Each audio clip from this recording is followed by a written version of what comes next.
Turn the lights on for the Tyler Bright and Early podcast. I'm your host, Tyler Bright, PBJ Productions' official flagship podcast for all things college football centered. Make sure to follow us on all of our social media platforms. We are on TikTok, Instagram, and X. You can watch or listen to full episodes on Spotify and YouTube. And now we're entering week 3 of the college football season. But before we go into week 3, we got to recap a little bit what happened in week 2. So some of the prominent games that happened, obviously, I got it right. Oklahoma over Michigan. Oklahoma got the win over the Michigan Wolverines in a pretty decent fashion, 24-13, shutting out the Wolverines in the first, second, and fourth quarter. And John Mateer going 21 for 34, 270 yards, and 1 touchdown. Pretty good job for the quarterback, as well as Burks, receiver having 7 receptions and then getting over 100 yards. He's off to a good start as well. Some other games that kind of stuck out to me, Mississippi State getting the upset win over Arizona State. So, getting the win over the Sun Devils, Blake Shapen had a pretty good day, 3 touchdowns, 279 yards passing. And Jeff Lebby, I think he's a great fit for what they want to do offensively, and just a really special win for the Bulldogs, mind you, for Mississippi State. They've had so much struggle over the past few years with the passing away of the Pirate, Mike Leach, as their head coach, and then trying to make the transition, a couple coaching changes, and just trying to find what's the identity of that program. And I think it's super special that Lebby's building the foundation. I saw a clip on, I think it was TikTok, of their loss last season against Ole Miss. And Jeff Lebby kind of talking to the guys in the locker room. It's just like, yeah, we have these moments where we're down. I can't remember the quote off the top of my head, but we have these moments when we're down. It's these moments that build character and help us grow as a program. And this is one of those foundational moments where they're able to take that and strive. And I'm excited to see. I think Mississippi State might be a little bit better than what I thought they were heading into the season, And as for Arizona State, I don't think I think your time's running out. You had a great run last season, but yeah, you're gonna fall down a little bit. But anyway, some other scores, the Illinois and Duke game, with the Illini winning 45-19, it was really close in the first half. It was a 1-point game. It was 14-13. But then the Illini just pulled away in the second half. Just a dominant performance from Mensah. 334 yards passing in 2 touchdowns. Yeah, great day for him. And then Clemson, almost a jump scare in Death Valley once again. The Troy Trojans, they were winning a lot for that game. They were winning at halftime. And then they scored 17 points, Clemson did, in the third quarter. And you look at Crowder, he went 19 for 31, 223 yards and a touchdown. Just, maybe Clemson's just not that good. Maybe we just overhyped Clemson just a little bit and said that they have overall the most talent in all of college football. Well, if that was the case, why are they struggling in these kinds of games? A little bit concerning. Some other scores, Oregon dropping 69 on Oklahoma State. I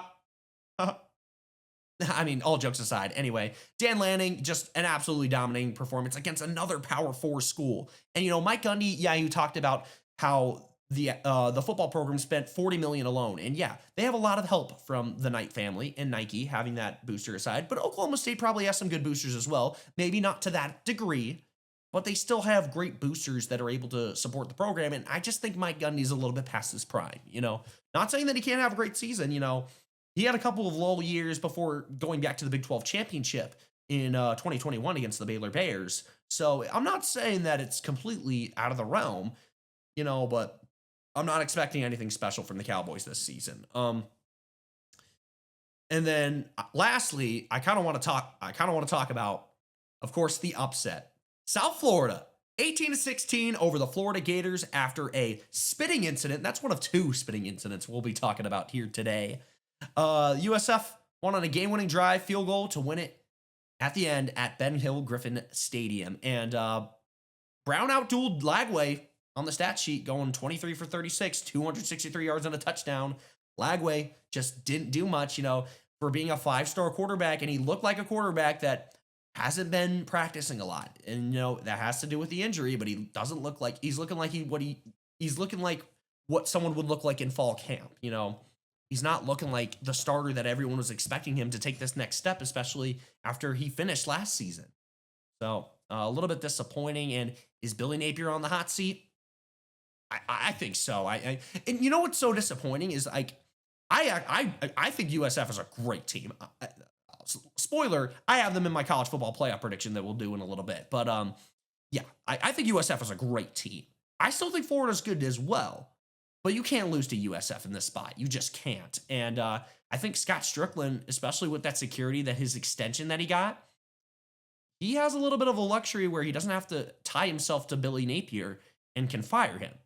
He's got options that he can do. But obviously, you're not firing him right now. As I said, kind of like last week with Alabama and Kalen DeBoer, you're not firing him after week 2. You're going to wait, see how the season plays out. And the weird thing is, I still think Florida could upset someone here in the SEC, which is probably disappointing if you're a Florida fan, because you're like, oh, if we just beat USF, we probably have a great shot. But it's unfortunate. And I do kind of want to touch on this whole spitting situation, of course, with Brennan Bett spitting on Cole Skinner. We're going to read just the quote. He did apologize, and I'm going to read the apology right now. So he said, and I quote, "I let down my teammates, coaches, family, and all of Gator Nation. Our coaches always instill in us the value of sportsmanship, and I crossed the line. I also want to apologize to South Florida. That's not the person or player that I strive to be. I made a terrible mistake, and it won't happen again." Now, first of all, credit to him doing the apology, and I don't know why, kind of side note here, why Florida players or Florida has a tendency to shoot themselves in the foot. We've seen it with Marco Wilson throwing the shoe and getting the flag right there. Just boneheaded decisions that are costing your team. Super unfortunate. It sucks. It sucks because I still think Florida's a talented team, but it might have cost Billy Napier his job, because if you lose this game to USF, how are you going to deal with the rest of this gauntlet schedule that you have coming up? Especially since I kind of touched on Mississippi State going to be a little bit better. You have LSU this week. It's going to be tough. It's going to be really tough. And yeah, and you're not beating the Tigers. So that's just kind of my 2 cents on that one. So yeah, that's what happened last week. Now, kind of moving forward into this, or before I guess I go into this week, I should kind of talk about what's been kind of buzzing a little bit is a lot of this AP poll. And one of the voters, Haley Sawyer, an AP journalist from Southern California. She was talking about on Twitter, or a lot of people are kind of bringing attention to her poll, kind of bringing the attention of a little bit questionable, because after Florida lost to USF, excuse me, after Florida lost to USF, she moved the Gators up 2 spots. So how does that work? How does that work? And her response was talking about college football fans criticizing her poll. She says, "I don't want to go too much into my process or logic. It's really fun, but it doesn't probably matter in the end of the day." Or in the end, sorry, end quote. Hello? It doesn't matter. What are you talking about? It doesn't matter. Now, to a certain degree, she is right. She's not entirely wrong, because it is the college football playoff committee that decides who's going to be in the playoff, and they decide the rankings midway through the season. But what do you think they base that off? The AP poll. So it's just so frustrating when you have these people who just seem like they don't care about the AP poll. Now, not saying that she doesn't care about it, because it just seems so mind-boggling to me that the rankings are depending on people who are just making, in my opinion, irrational decisions in their rankings. Why? Why? Why? I just don't understand that. If you look at her rankings, Ohio State, Penn State, LSU, Georgia, Miami, Oregon, Texas, Notre Dame, Illinois, and South Carolina. That's her top 10. Okay. You got Florida State, Tennessee, Iowa State, Florida, Oklahoma. Oklahoma just beat Michigan, and you have Florida ahead of them. I don't know. Texas A&M, Alabama at 17, Ole Miss, Indiana, Texas Tech, Michigan, Arizona State after they lost to Mississippi State, they're still ranked, Clemson after they were struggling against Troy, Utah and Baylor. I don't know. I mean, and then the AP poll, and then the AP the Associated Press I saw on TikTok posted about we're getting, some were arguing the decisions that these college football voters are doing. Now's your shot to have your own.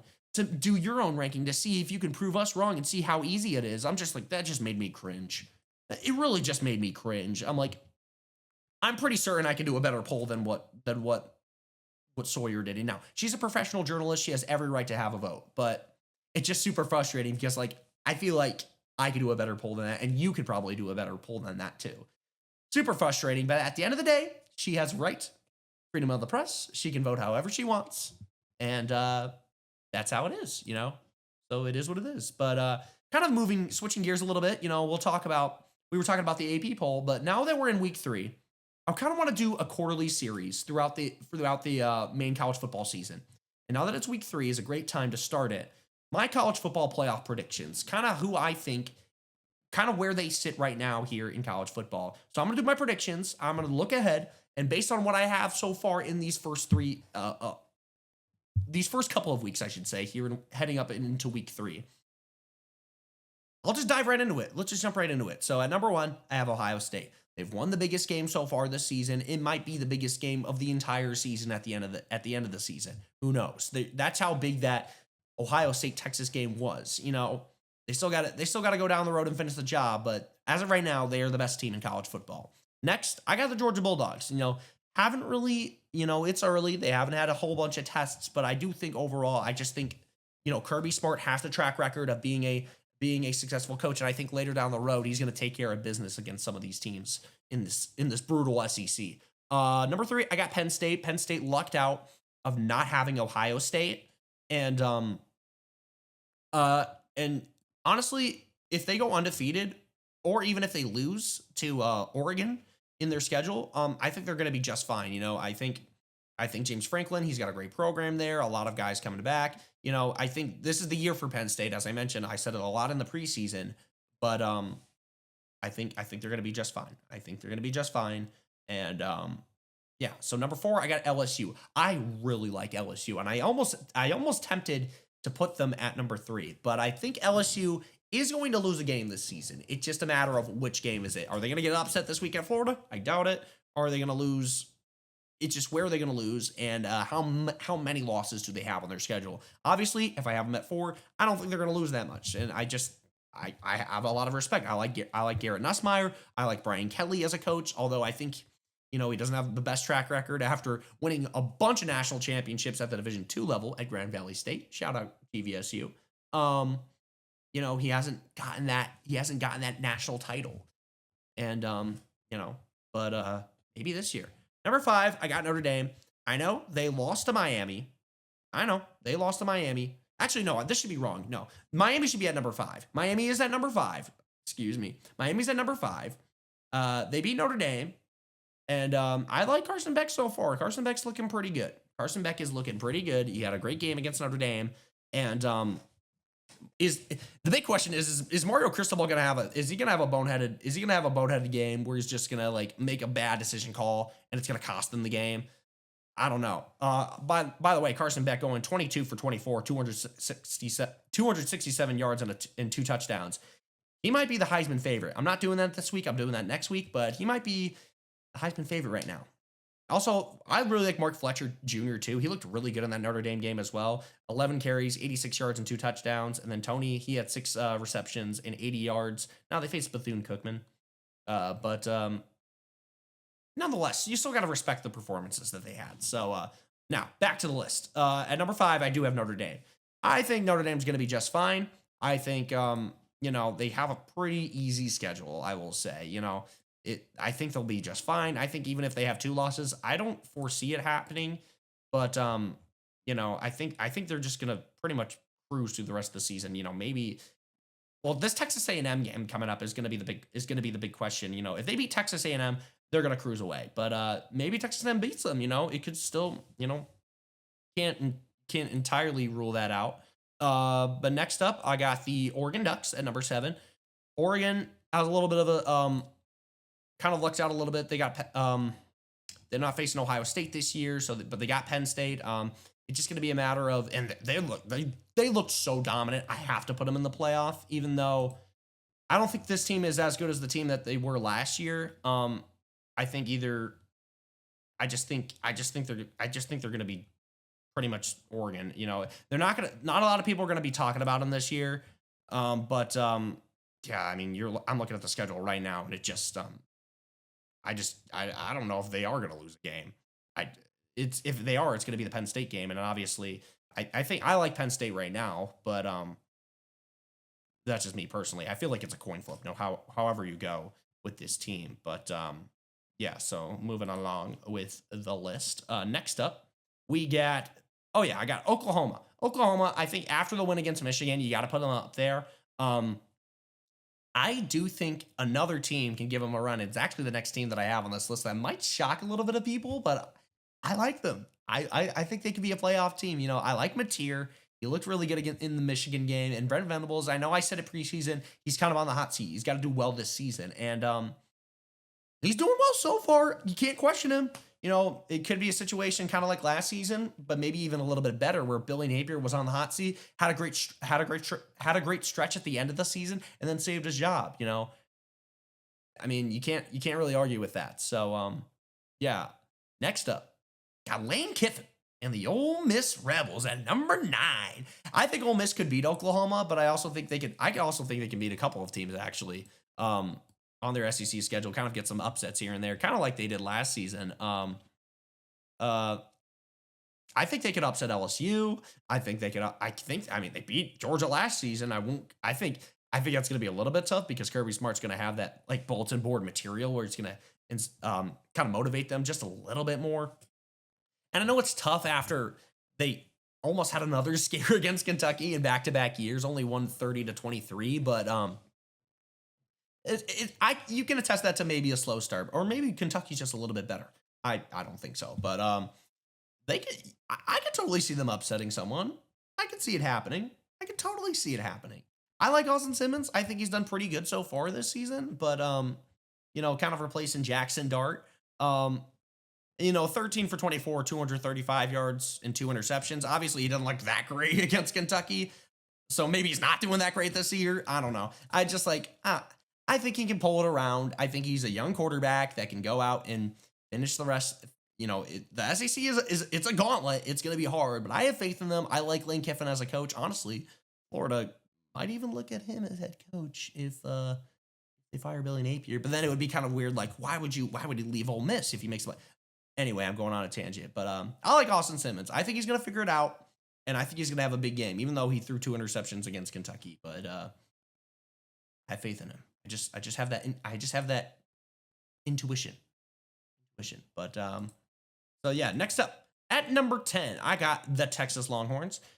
Now, the reason why I have them this low is because they did lose to Ohio State, and Arch Manning looked really good against San Jose State, but I feel like they're just going to lose another game. I don't know where, but I feel like they're going to lose another game somewhere down the line. You can pick your poison. But I like Steve Sarkisian. I like what they did, and I don't know. I think they're gonna lose a game this season. I'm gonna pull up. So Texas, they Arch Manning went 19 for 30, 295 yards, 4 touchdowns. That's really good. Baxter had 13 carries on 64 yards, and Livingston. I know they talked about it on the broadcast that he prefers to be pronounced Livingston, so we're gonna go by that.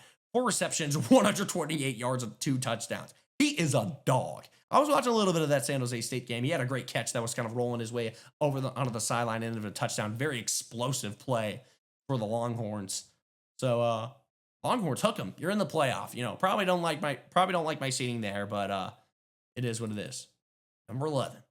Got the Louisville Cardinals, baby. Yeah, call me biased, but after how Clemson played this past week, I'm going with the Cards. Rolling with the Cards, And yes, they didn't look fantastic against JMU. The biggest question for the Cardinals is, can Miller Moss stay consistent? That's it. All he's got to do is be a manageable quarterback and manage the game. You have Isaac Brown, a top 5 running back in the country. You have Chris Bell. He's a really great receiver. You have Lacey, who's an explosive playmaker for that squad as well. You also have Watson at the running back position as well. You got a pretty decent defense that, has its qualms at times, but I like this team. I like what Brom's doing. He's a smart coach. He's usually got great game plans. They're on a bye week this week.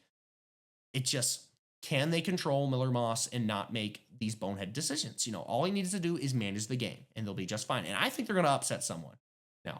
Now the question is, how many losses are they going to have?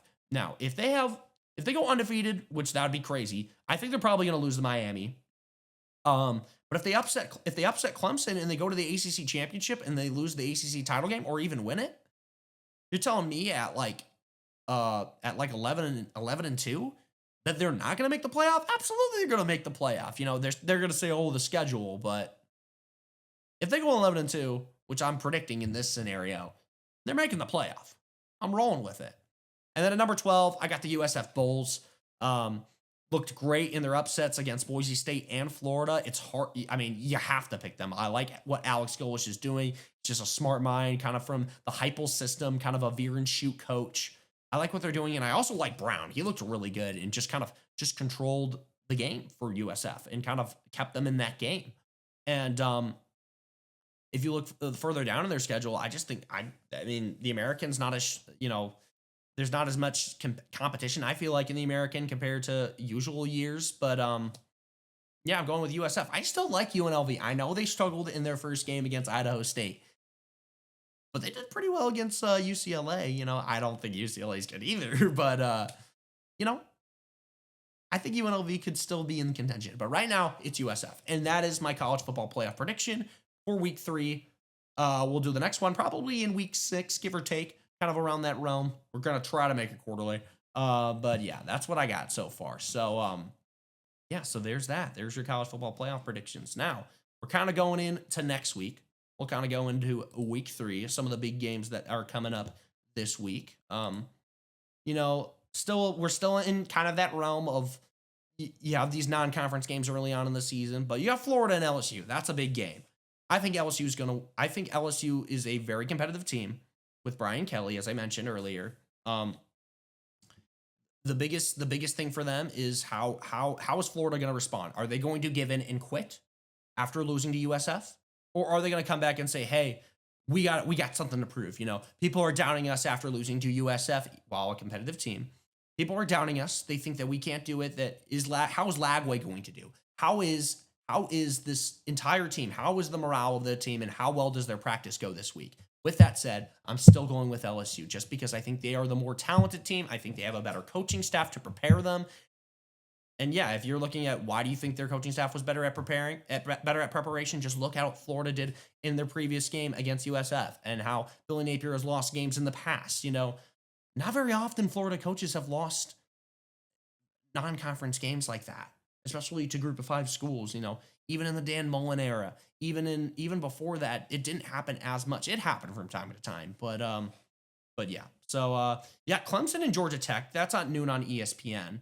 By the way, the Florida LSU game primetime, ABC 7:30. But Clemson and Georgia Tech, that one's going to be a great game, I think, between the Clemson Tigers and Georgia Tech. Georgia Tech is still at 2-0, so they could upset them. Maybe Clemson gets got right there, and they're just, they're just not the team that everyone was expecting heading into this season. But and then Georgia, Tennessee, that's at 3:30 on ABC. Yeah, 2-0 teams. Tennessee kind of, not many people are talking about Tennessee. Everyone was talking about Im Lavia going over to UCLA. But it kind of a lose-lose situation for both. But now's your time to say, hey, Aguilar, he's a good quarterback. 535 yards and 5 touchdowns. You got Thomas, 24 carries, 161 yards, 3 touchdowns. I'm going with Georgia just because I think they're the better team. And I like Stockton as the quarterback. I think he's not fantastic, but he's a game manager. He can get the job done. And yeah, that's pretty much, and obviously the Notre Dame Texas A&M game, that's 7:30 on NBC. I like CJ Carr. I think he's a strong young quarterback. The game, I think the advantage is just going to be that it's in South Bend and at Notre Dame Stadium. I think A&M's a pretty good team. I like Marcel Reed, 509 yards, 7 touchdowns so far through the first couple weeks. But I think Notre Dame just recruits better, has more talent, and A&M just going to be in kind of a weird spot here. I'm going with the Fighting Irish. So that's what I got for games coming up this week. So now, kind of going outside of the world of college football, Spitgate number 2 from the Dallas and Philadelphia game. Jalen Carter fined $57,222 for spitting on Dak Prescott. Now, here's my 2 cents. Yes, Dak Prescott was the instigator in this situation. He was definitely, and people even said that he spit too. I think I saw a report that said he spat on the ground, but he didn't touch him. And then Jalen Carter, of course, made contact with him, and the ref was right there. First of all, if you're going to do something like that, at least hope that the ref isn't there. I'm not accepting that in any way. But Like, yeah, like, just like, you got to be smarter than that. Come on. Like, just no, there's just no spot for that in sports. Like, come on, dude. You got to know a little bit better, especially when there's cameras all over the place. They're going to see it. Someone's going to catch you. But I get it. Adrenaline's high. But you got to do better. You can't do that. And also in the NFL, in the Monday Night Football game between Baltimore and Buffalo, Lamar Jackson kind of rolling around and a Buffalo player kind of pushing on his helmet or basically hitting Lamar Jackson on the helmet. And Lamar, let me pull up the quote here. Basically, Lamar was talking about how he said from the incident of the fan riling up the players, he says, "You are not there to put your hands on a player, on players," and he's right. There's no place for you are simply a spectator. When you buy your ticket from wherever you get it, you are a spectator. What do? What does that mean? You spectate the game.